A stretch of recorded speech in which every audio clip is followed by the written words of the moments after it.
Following its initial wave of attacks on December 7 to 8, 1941, Japan continued its rapid expansion across Southeast Asia and the Pacific.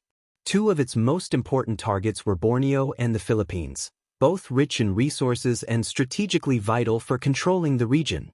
These invasions were part of Japan's plan to establish dominance over the Pacific and cut off Allied supply lines. 1. The invasion of Borneo, December 16, 1941, March 1942. Borneo, divided between the British and the Dutch, was a prime target due to its vast oil reserves, which were crucial for Japan's war machine.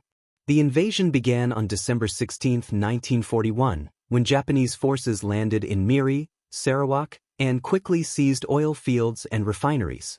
With little resistance, the Japanese swiftly captured Brunei, Kuching, and Jess Elton, now Kota Kinabalu. By January 1942, Japan had also landed on Dutch-controlled Borneo, capturing Pontianak and Balikpapan. Despite some Dutch and Australian resistance, Japan gained full control by March 1942, securing Borneo's valuable resources for its war effort. 2. The invasion of the Philippines, December 8, 1941, May 1942. The Philippines, an American-controlled territory, was another key objective. Just hours after Pearl Harbor, Japan launched airstrikes on Clark Air Base, crippling the U.S. Air Force in the region.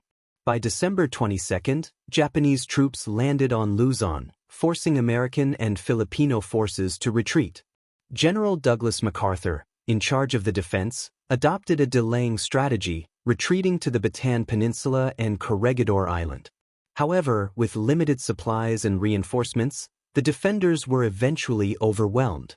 Bataan fell on April 9, 1942, followed by Corregidor on May 6, 1942. The defeat led to the infamous Bataan Death March, in which thousands of American and Filipino prisoners suffered brutal treatment by Japanese forces. The invasions of Borneo and the Philippines were part of Japan's broader strategy to secure vital resources and eliminate Allied strongholds in the Pacific.